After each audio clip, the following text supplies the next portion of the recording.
getting it right and setting people straight each and every day. Have no fear, because I'm willing to wade into the middle of the socialist propaganda machines and slay the lies, big and small.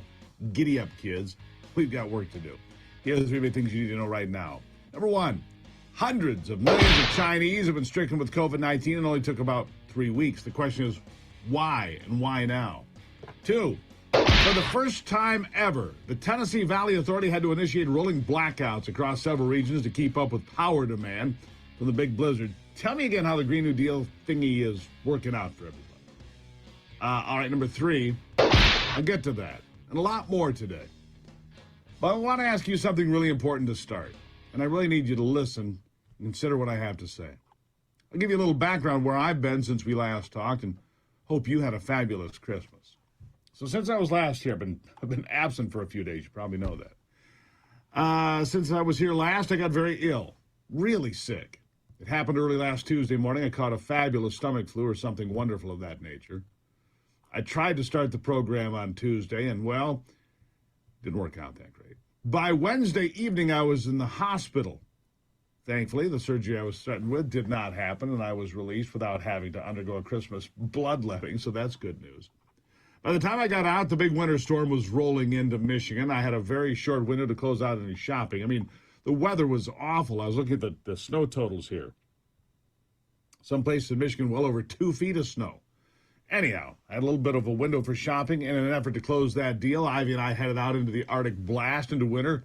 Less than 10 minutes into our journey, however, an 18-year-old kid was ricocheting his Chevy Malibu off the side of my Suburban at about 35 miles an hour. You see, he didn't have the experience to know what it's like when it's all ice. Experience matters on the roads and in life. It was way too fast. When I walked up to him in the fierce icy winds, he looked at me and then looked at his car, which, by the way, the Malibu didn't fare well against the Suburban. The Land Yacht won, and I thought he was going to burst into tears. He looked at me and said, "But I was only going 30 miles an hour." That's right, kid, you were. On roads, you should be going 10. Anyway, I told him I was glad he was okay, and I told him, remember, drive with care, drive defensively, and learn from it. The poor lad did get a ticket, too fast for conditions, but that isn't keeping the Suburban out of the body shop for a couple of weeks, and me probably paying higher insurance rates, but I digress. So it goes. Anyway, from there, I discovered the greatest cakes ever made at a place called Nothing But Cakes. I'd never heard of it. You might have. Had family and friends over for Christmas Eve and then enjoyed the greatest Christmas ever before Ivy's flight home with her grandparents got canceled yesterday. And I made like 6 or 8 round trips to Detroit. It was like I was on the freeway for several hours and accomplished absolutely nothing. Oh, ho, ho. Which brings me all the way back to where I started this conversation. And that is asking you a very important question. I do it with the background of what I just shared. We all have very busy lives and things going on and distractions. And it makes it hard sometimes to focus on what's really happening, what's really important out there as we look into yet another new year, hoping for it to be better than the last. So here's the question. What if the country you've imagined you live in your whole life, you don't? And maybe you never did. Let me say it again. What if the country you've always imagined you live in, you don't? And maybe never did. What if the United States was overrun by special interests and power players in the political scene that were shaping this country and the world long before you or I were born? Backroom deals, power plays, and largesse were all being moved around on game boards you've never seen and, in fact, didn't even know existed. What if actually you're less than zero? You weren't even a pawn because you never rose to that status on the game board. What if in the real scheme of things, you and I truly don't matter? The America you were promised in grade school didn't exist then, and it sure as hell doesn't exist now. That seems more clear to me with each passing day. What if we are just little cogs in this giant machine of theirs that's been built to serve powers and people far beyond your reach and sometimes almost beyond your comprehension, and your purpose is to feed that machine in some way, whether you realize it or not, and whether you like it or not? I know, pretty depressing, but it's an important question. I mean, it really is the same one, just phrased in different ways. From where I stand, people like George Soros and Klaus Schwab and thousands more you've never even heard of are yanking your strings and yanking your chain and there isn't much to be done about it on most days. However, when barbarians like Donald Trump or Elon Musk challenge the elitist status quo, the preordained globalist body politic is revulsed, and the power brokers consolidate to eradicate the intruders. If you stand with them, you too can be eradicated, silenced. Remember, you will own nothing, and be happy, and that includes your freedom.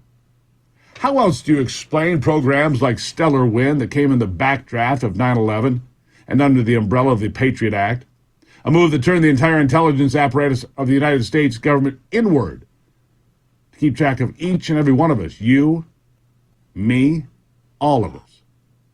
The social credit score that we're hearing about in China is just as contagious as COVID-19 that's now ravaging that nation, by the way. Something like 250 million cases in about 3 weeks.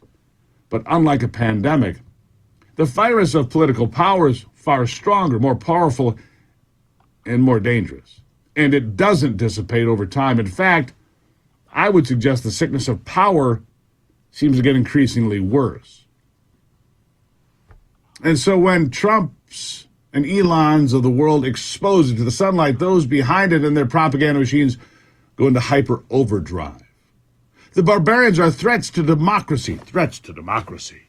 If you question the vaccine, you are a danger to your neighbors, to the nation, to the world.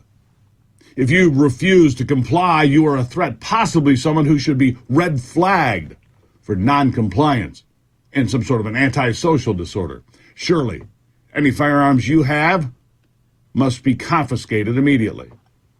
Questioning the local school board can trigger a call to the very politically biased FBI and even land you on a domestic terror watch list or get you banned from flying in commercial aircraft. Do you think this is just conspiracy theory insanity that's run off the tracks here today? Well, let's be honest. You know as well as I do that at any moment, with or without cause, the government, in one of its many incarnations, can look at what I'm writing on my computer or read my text messages, examine the websites I visit, and even create deep fake videos purporting me, or anyone else, doing something nefarious that never actually happened.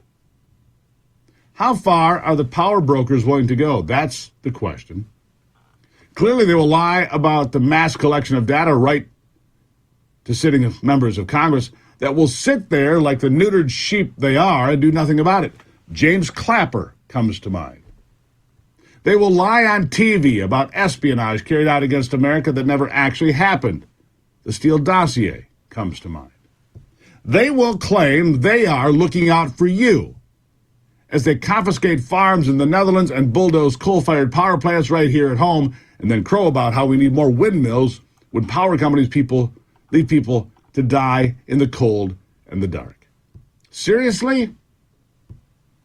Yeah, seriously. And I'm just getting warmed up. No pun intended. Good to have you here today. Hope your Christmas was well. More on this topic when we come back on The Steve Gruber Show.